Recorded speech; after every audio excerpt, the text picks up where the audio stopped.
If you thought the road was long for UConn, it only gets longer with a close non-conference win after losing FUD and a loss on the road against Maryland in College Park. There's a lot to break down, but before we get into this episode of Under Review, I'm Bree Mahn. And I'm Bree Carroll. Let's get into it.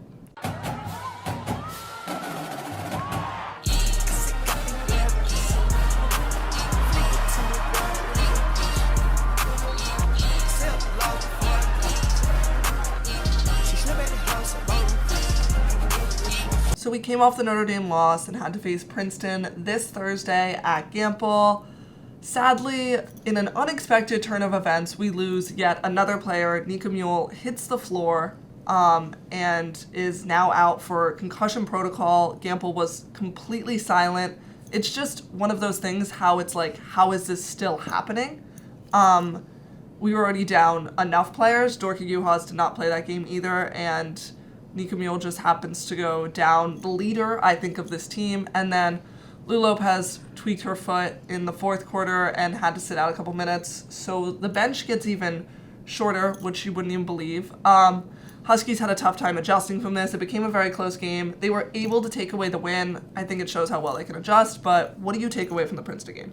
So I definitely think, we've been saying adversity for quite a long time, and I definitely think we're facing even more adversity now than we did last year. I feel like our bench just seems to keep getting depleted as we go on.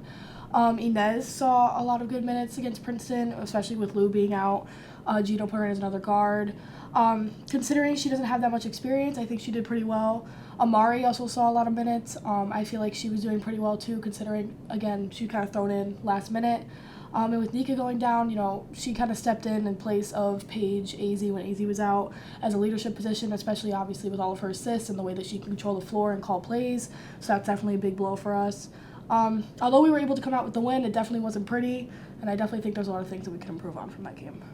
I'm happy with the fact we won because I know after we lost Paige last year, we lost that first non-conference game against Georgia Tech. So I think that was a scary thought for a lot of them, especially with Nika going down. But I'm happy we were able to pull off the win, and it kind of challenged us a lot. So the fact that you can adjust in those situations. Aubrey Griffin had 29 points, so there was a bright side to this. But I just want to put one photo on the screen for you guys to really show the extent of what UConn's dealing with. You have two number one recruits, one of whom was National Player of the Year, the Big East Defender of the Year, a number 3 ranked recruit, and a Big Ten first team who became preseason Big East honorable mention this year. You have a stacked bench. That could be a starting lineup. And 4 of those people would have been starters this year if it wasn't for injury. So you kind of have to factor in what UConn's dealing with. As much as they don't want to make excuses, I simply don't even get how they muster through this. And it's forcing so many people to step up.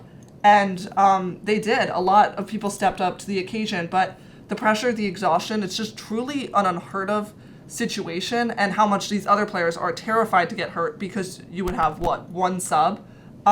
So I'm honestly proud of the effort they had against Maryland, being able to almost beat a number 28 ranked team. I know everyone holds UConn to such a high standard, but when you're down on your last leg, I don't really get how you can beat them up. But what do you think about the whole extended bench situation? Is it an excuse, or is it just something you have to overlook?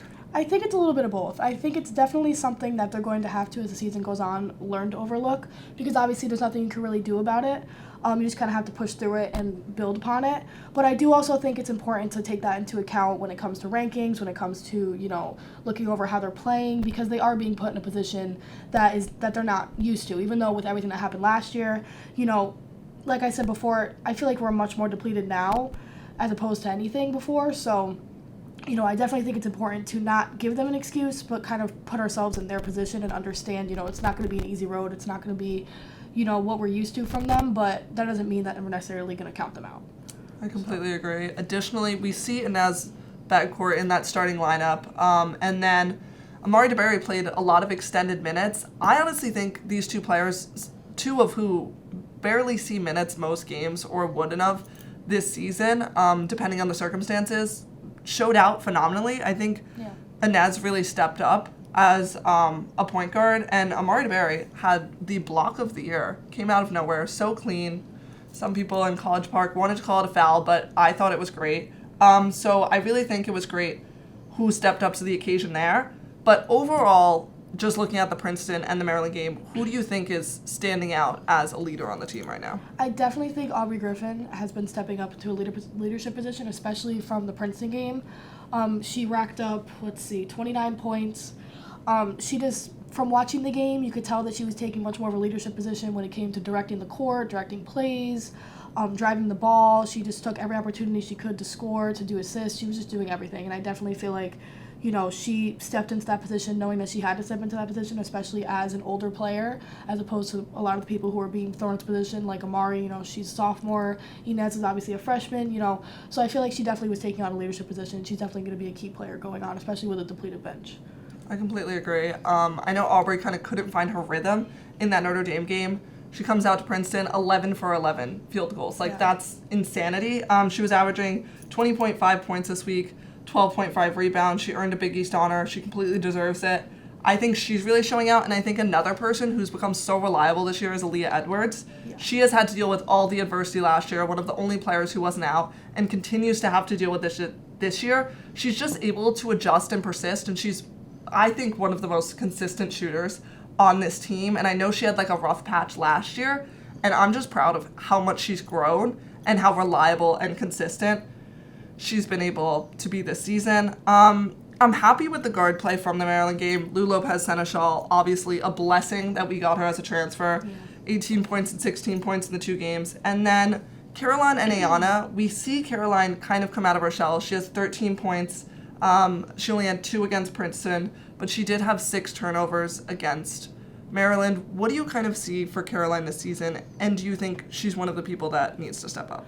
I definitely do think she needs to step up. Especially considering last year, I've said before, she's a player who seems to thrive under adversity and a player who seems to thrive under pressure. So I feel like she just needs to find that again within herself and really just feel confident in herself. I feel like a lot of the turnovers are coming from her either just making a stupid pass or a stupid, dribble or doing something that she knows that she could do better at. So I feel like she just needs to believe in herself, feel more comfortable on the court, and really just know that she's able to do what she needs to do. We saw one play.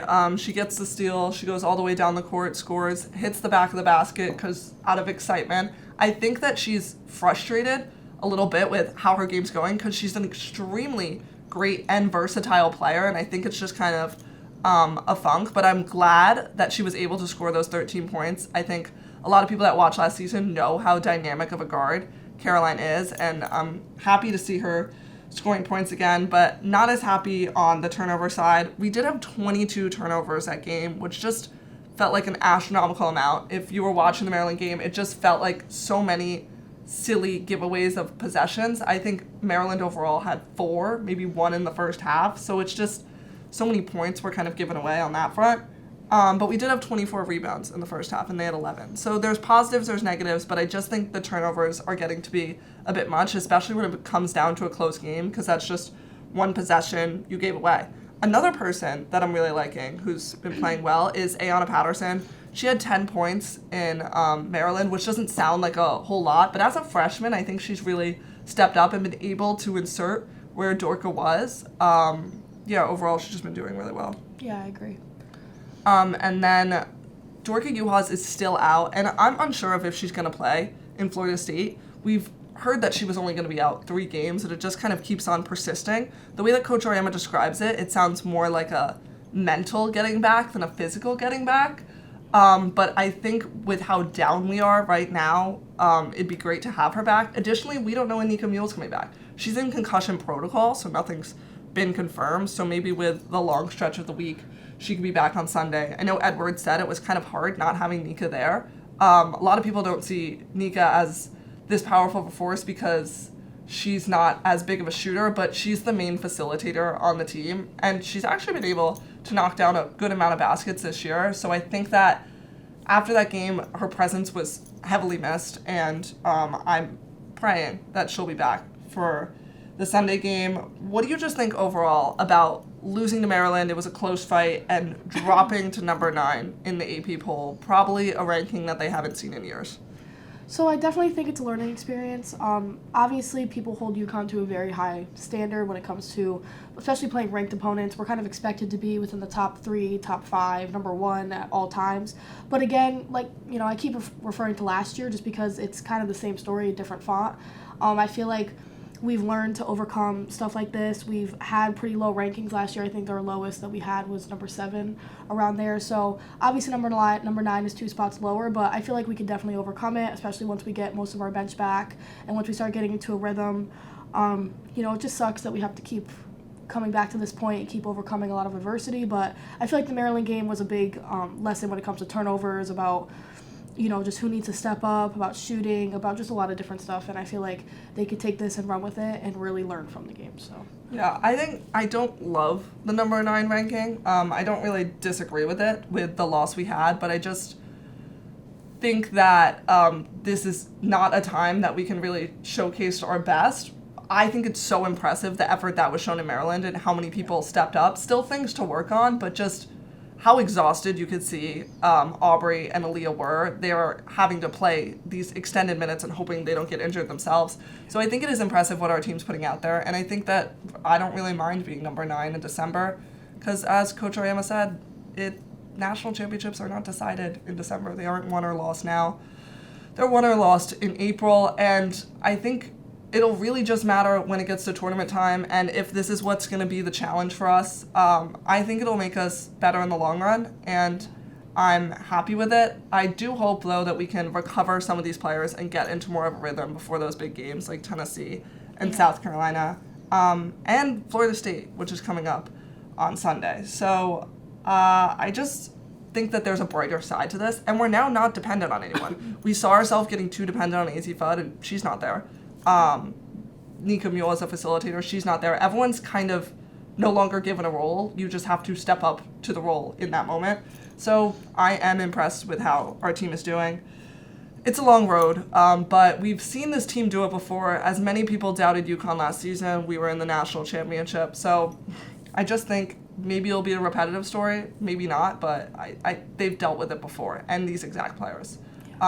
They face Florida State this Sunday at Mohegan Sun. I think it'll be an exciting game, and I'm glad that they have the week to work on things. Until then, I'm Bree Mahn. And I'm Bree Carroll. Thanks for watching.